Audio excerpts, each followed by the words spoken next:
Morning students, आज हम कुछ नया टॉपिक स्टार्ट करेंगे। लास्ट टॉपिक में बच्चों हमने इक्विपोटेंशियल सरफेसेस की प्रॉपर्टीज को डिस्कस किया था और इस लेक्चर में हम इक्विपोटेंशियल सरफेसेस को ड्रॉ करेंगे फॉर सम चार्जेस। तो बच्चों जो हमने इस लेक्चर में जो हमें डिस्कस करना है वो हमें केवल क्या डिस्कस करना है बच्चों कि शेप ऑफ इक्विपोटेंशियल सरफेसेस कैसी होंगी फॉर वेरियस चार्जेस। वो वेरियस चार्जेस एक पॉइंट चार्ज भी हो सकता है, two equal and opposite charges भी हो सकते हैं, इक्वल चार्जेस भी हो सकते हैं। ठीक है बच्चों, तो देखिए कैसे करेंगे इसे। तो टॉपिक है बच्चों हमारा equipotential surfaces of various charge system. Equipotential surfaces of various charge system, ये हमारा टॉपिक है बच्चों। और जो पहला पॉइंट आएगा इसके अंदर वो आएगा equipotential surfaces of a positive point charge. एक पॉजिटिव पॉइंट चार्ज होगा बच्चों, उसके लिए हमें इक्विपोटेंशियल सरफेसेस का शेप ड्रॉ करना है। तो सबसे पहले हम फर्स्ट पार्ट सॉल्व करेंगे, देखते हैं शेप कैसा होता है। तो suppose we have a positive point charge plus q। First of all you have to plot the direction of electric field intensity due to this charge. Then you will proceed to the equipotential surfaces. So first of all, the direction of electric field intensity generated by a positive charge and directed radially outwards. ये बच्चों property हम पढ़ चुके हैं electric field lines की, ये positive charge से originate होती है। These are some electric field lines. तो सबसे पहले हमने इलेक्ट्रिक फील्ड लाइंस प्लॉट कर ली। अब हम shape of equipotential surfaces draw करेंगे। तो लास्ट लेक्चर में हमने ये वाला टॉपिक कवर कर लिया था। तो बच्चों हमने इसका डिस्कस किया था इक्विपोटेंशियल मतलब वो सरफेस जिसके सारे पॉइंट्स का पोटेंशियल सेम होगा। और अगर सपोज कीजिए बच्चों इस पॉइंट चार्ज को सेंटर एज्यूम करते हुए हम स्पेयर्स ड्रॉ करें of radius of some concentric spheres of different radius, तो इक्विपोटेंशियल सरफेस होती है। तो बच्चों मैंने एक पहले स्फीयर ड्रॉ किया, this is a sphere and this is the first equipotential surface. Similarly this is the second equipotential surface. Charge को सेंटर एज्यूम करते हुए आपको स्फीयर्स ड्रॉ करने हैं, जितने भी आप इनफाइनाइट स्फीयर्स आप प्लॉट कर सकते हैं। तो दो सरफेस हमने प्लॉट कर दिए। फिर मैंने आपको एक चीज बताई थी परसों बच्चों, E is equal to minus dV by dr होता है। And if we assume the potential difference constant between any two equipotential surfaces, it means E is inversely proportional to dr, implies dr is inversely proportional to E। इसको बच्चों ने last class में discuss कर लिया था। इसका मैंने आपको last property of equipotential surfaces के बारे में बताया था। In the reason of strong electric field, in the reason of strong electric field the dr will be less, or we can say that equipotential surfaces comes closer to each other. In the weaker region of electric field, अगर field weak हो जाएगा तो dr के distance बढ़ जाएगी, और we can say the equipotential surfaces move farther apart from each other. As you know that the electric as they move radially outward, the electric field intensity decreases because electric field intensity due to a point charge varies inversely with r, inversely with r square. As we move radially outward from the point charge, the electric field intensity decreases, and we can say we are in the region of weak electric field. If we are in the region of weak electric field, the distance dr increases. Therefore, for plotting the third equipotential surface,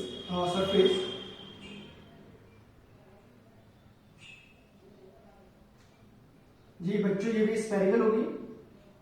बस आपको ध्यान यहाँ पे ये रखना है बच्चों, if the distance between these two surfaces is r1 and these two surfaces is r2, then r2 should be greater than r1 because we are moving in the region of weak electric field। ये आप हमने last class में discuss कर लिया था।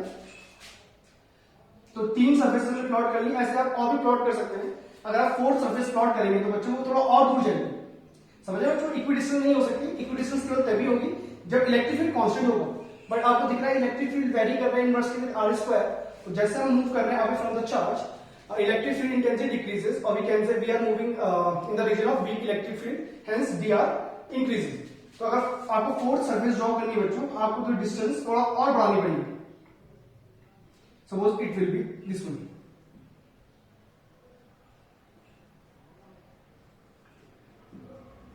तो इस तरह से बच्चों आप पॉइंट चार्ज में इक्विपोटेंशियल सरफेसेस प्लॉट कर सकते हैं. कंसंट्रिक स्पेस होगी, shape of equipotential surfaces, and these are not equidistance from each other. ये डिस्टेंस बच्चा इंक्रीज होती रहेगी जैसे हम इस चार्ज से आगे की तरफ मूव करते हैं. सिमिलरली अगर we have a negative point charge, negative point charge के बच्चों क्या होगा, तो ध्यान रखिए इलेक्ट्रिक फील्ड लाइंस की जो डायरेक्शन है बच्चों वो चेंज हो जाएगी, because electric field lines are terminated on the negatively charge body. बस ये डायरेक्शन ऑफ आपको इलेक्ट्रिक फील्ड लाइंस चेंज करनी है. बाकी shape of equipotential surfaces every भी स्फेरिकल होगा और सेम फिगर होगा, इक्विडिस्टेंस नहीं होगी. वीकर फील्ड में वो डिक्रीज होगा, स्ट्रॉन्गर फील्ड में वो डिस्टेंस डिक्रीज होने वाली है. तो आई होप बच्चों कि हमने फर्स्ट पार्ट को कंप्लीट कर लिया है. Now moving to the second part. I hope आपने ये नोट कर लिया होगा, मैं इसको नोट करने वाला हूं बच्चों.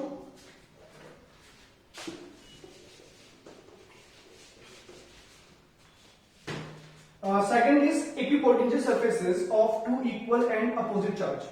Two equal and opposite. Equal मतलब Q Q. दोनों का मैग्नीट्यूड बच्चों इक्वल होगा, but they are opposite in sign. It means one will be positive and other will be negative.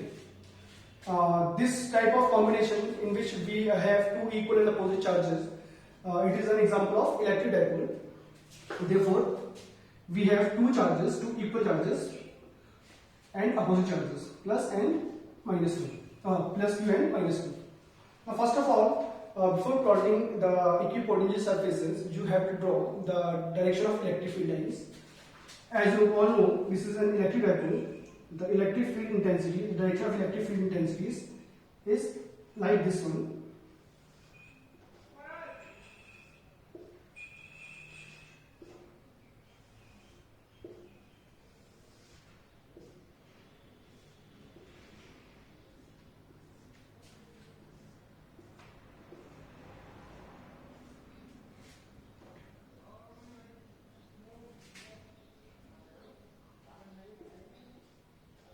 These are the electric field intensity due to an electric dipole. It means the representation of electric field lines. Now, as you can see in this figure, we have two regions. First region is between these two charges, and other region is left or right of these two respective charges.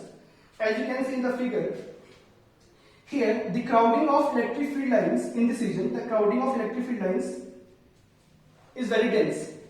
Crowding बच्चों काफी dense है इस reason में, इन दोनों reason में. और आप देख सकते हैं ये जो क्राउडिंग है इलेक्ट्रिक फील्ड लाइंस की, वो इधर काफी कम डेंस है as compare to the this portion. इस वाले रीजन में और इस वाले रीजन में बच्चों इलेक्ट्रिक फील्ड लाइंस की जो डेंसिटीज है वो क्या है बच्चों, वो कम डेंस है, मतलब दे आर लेस क्राउडेड. और इस वाले रीजन में बच्चों, इस मिडिल वाले रीजन में ये जो इलेक्ट्रिक फील्ड लाइंस की जो क्राउडिंग है वो काफी स्ट्रॉन्ग है और काफी डेंस है. As we know that the property of electric field lines, the crowding of electric field lines represent stronger electric field. ये हमने लास्ट क्लास में डिस्कस किया था. Property of electric field lines में crowding of electric field lines represent stronger field. अगर crowding ज्यादा है बच्चों किसी रीजन में इलेक्ट्रिक फील्ड लाइंस की, तो इसका मतलब ये है कि उस रीजन में इलेक्ट्रिक फील्ड लाइंस काफी स्ट्रॉन्ग, इलेक्ट्रिक फील्ड स्ट्रेंथ काफी स्ट्रॉन्ग है. तो जैसे यहाँ पर आपको दिख रहा है बच्चों crowding of electric field lines इधर ज्यादा है और इधर भी काफी ज्यादा है. तो इट मीन्स इधर इलेक्ट्रिक फील्ड की जो इंटेंसिटी वो काफी मैक्सिमम होगी as compare to these two regions. Now first of all you have to plot the mid point of these two charges. Suppose this is the mid point of these two charges. Now the shape of equipotential surfaces is like this one.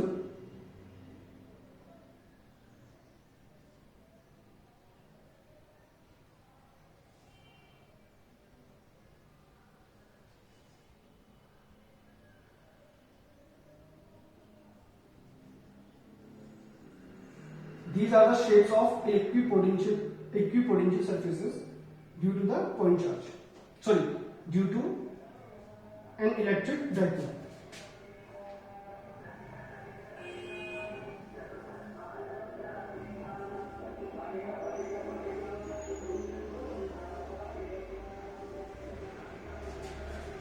These are some equipotential surfaces due to an electric dipole.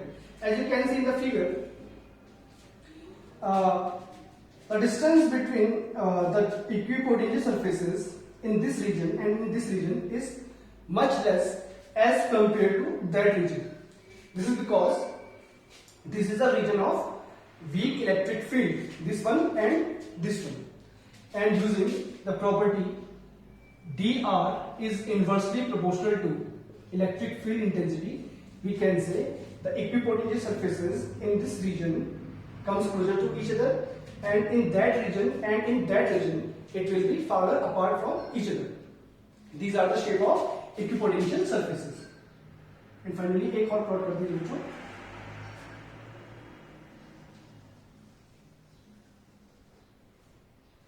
These are the shapes of equipotential surfaces due to an electric dipole. बच्चों इस वाले reason पे और इस वाले reason पे closure क्यों आई है? आई होप आपको समझ में आया हो. Because this is the reason of strong electric field. Strong electric field होगा तो बच्चों distance between these surfaces will be much closer to each other. और this is the reason of weak electric field, क्योंकि बच्चों इधर densities of electric field lines काफी कम है, क्राउडिंग कम है. तो अगर इधर क्राउडिंग कम है बच्चों तो इलेक्ट्रिक फील्ड इलेक्ट्रिक फील्ड की जो मैग्नीट्यूड है वो काफी कम होगा. और we can say we are in the reason of weak electric field, तो डिस्टेंस जो डी आर है डी की काफी इंक्रीज होने वाली है. ठीक है बच्चों, आई होप ये टॉपिक आपको समझ में आया हो. Now third one, equipotential surfaces of two equal positive charges. Two equal positive charges. अभी बच्चों हमारे पास दो इक्वल चार्जेस थे, बट दोनों का नेचर अपोजिट था, एक का पॉजिटिव एक का नेगेटिव. अब इस केस में हमारे पास दोनों चार्ज पॉजिटिव के हैं. Right, these two charges are equal. तो बच्चों फिर से आपको सेंटर एज्यूम करना पड़ेगा दोनों का. और इलेक्ट्रिक फील्ड लाइंस आपको प्लॉट करनी है. Geometry of electric field lines is like that.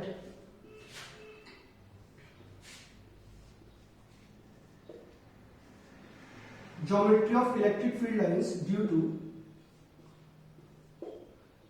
two equal positive point charges. This is a geometry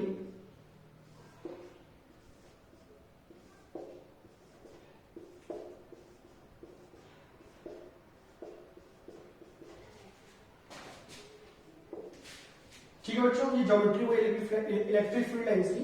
हमने इसे लास्ट जब properties of electric field lines पढ़े थे तो वहां पर हमने देख लिया था बच्चों. जैसे कि आप यहाँ पे कंफ्यूज हो रहे होंगे कि ज्योमेट्री चेंज कैसे हो गई है, तो मैंने आपको डिस्कस किया था कि दो अगर पॉजिटिव चार्जेस होंगे तो हमने इलेक्ट्रिक फील्ड लाइंस की डायरेक्शन पहले ही प्लॉट की हुई है. तो अगर हम कुछ इस तरह की फील्ड लाइंस प्लॉट करें due to these two individual charges, तो बच्चों अगर कुछ इस तरह से होता है इनका इलेक्ट्रिक फील्ड इंटेंसिटी डायरेक्शन, तो बच्चों यहाँ पे कट कर सकती है. अगर इस तरह की ज्योमेट्री प्लॉट करें due to single point charge, तो हमने एक प्रॉपर्टी और पढ़ी हुई है कि इलेक्ट्रिक फील्ड लाइंस कभी भी क्रॉस नहीं करती एक दूसरे को. तो इसलिए क्रॉस ना करने के लिए बच्चों ने ज्योमेट्री चेंज कर दी है. ये कभी कट नहीं करेंगे, इसका ध्यान रखना आपको. इस तरह ज्योमेट्री चेंज हो रही है, इसका मेन रीजन ये बच्चों ज्योमेट्री चेंज होने का. कोई स्ट्रेट लाइन नहीं आ रही है जैसे पॉइंट चार्ज की आती है, वैसे यहाँ थोड़ा चेंज हुआ है. वो चेंज इसलिए हुआ बच्चों क्योंकि इलेक्ट्रिक फील्ड लाइंस कभी अपनी दो इलेक्ट्रिक फील्ड लाइंस कभी एक दूसरे को क्रॉस नहीं करती. Now as you can see in the figure, we have two regions between these two charges. This is the first region, and rightmost and leftmost is the second region of these two charges. As you can see, the densities, the crowding of electric field lines is stronger in rightmost and leftmost region as compared to the middle region. हम देख सकते हैं बच्चों figure में कि जो density जो crowding है इलेक्ट्रिक फील्ड लाइंस की, वो right hand side right most side की तरफ या लेफ्ट मोस्ट साइड की तरफ काफी स्ट्रॉन्ग है as compare to middle region. तो है the shape of equipotential surfaces is like this one.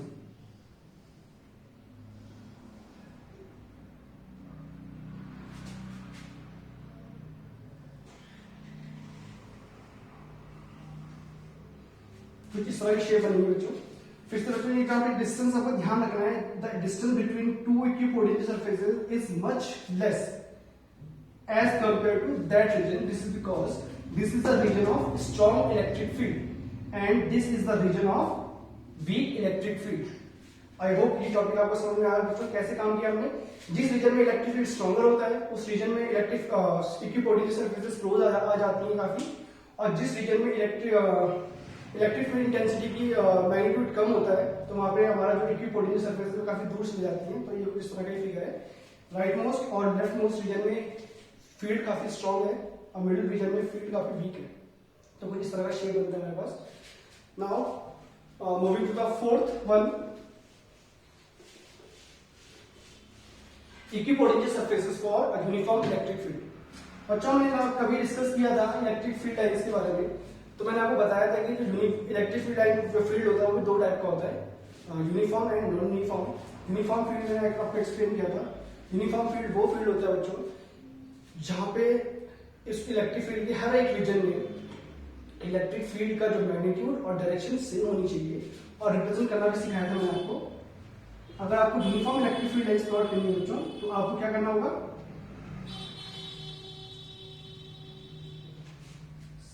कुछ पैरेलल फील्ड लाइंस को प्लॉट करना होगा and they are equidistance from each other. अगर इस तरह का फील्ड होगा, these field lines are parallel to each other and equidistance from each other, then this is the representation of uniform electric field lines.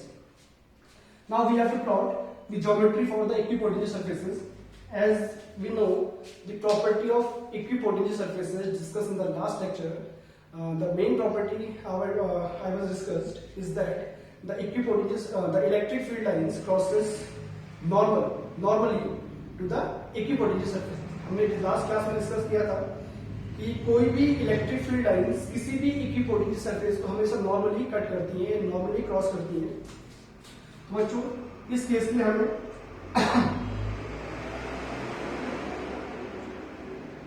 this is the shape of equipotential surface, plane shape बच्चों। This is the shape of equipotential surfaces। बच्चों कुछ parallel lines इस तरह assume कर सकते हैं, we have some parallel lines। तो आपको कुछ इस तरह की सरफेस ड्रॉ करनी है उन पैरेलल लाइंस के जो कट करे, such that कि जो हमने सरफेस ड्रॉ की है इलेक्ट्रिक फील्ड लाइन के साथ वो एंगल हमें 90 नॉर्मली कट करे। तो ऐसा कैसे हो सकता है बच्चों, We have some parallel lines, उनके बीच में हमें एक सरफेस डालनी है और सरफेस इस तरह होनी चाहिए ताकि वो इलेक्ट्रिक फील्ड के साथ नॉर्मल हो। तो ऐसी कोई एक ही सरफेस हो सकती है, वो है plane. This is the plane, this is the plane. ये जैसे ये हाथ दिख रहा है आपको, this is the plane, this first plane, second plane, third plane. तो आप देख सकते हैं फील्ड लाइंस आएंगी पैरेलल, इसको कट करेंगी तो हम इसे 90 डिग्री पे ही कट करेंगे। These are some equipotential surfaces due to uniform electric field. अब आपको ध्यान यहाँ पे एक चीज रखनी है बच्चों, as you can see the electric field is uniform, hence we can say the distance between the two consecutive equipotential surfaces will be equal.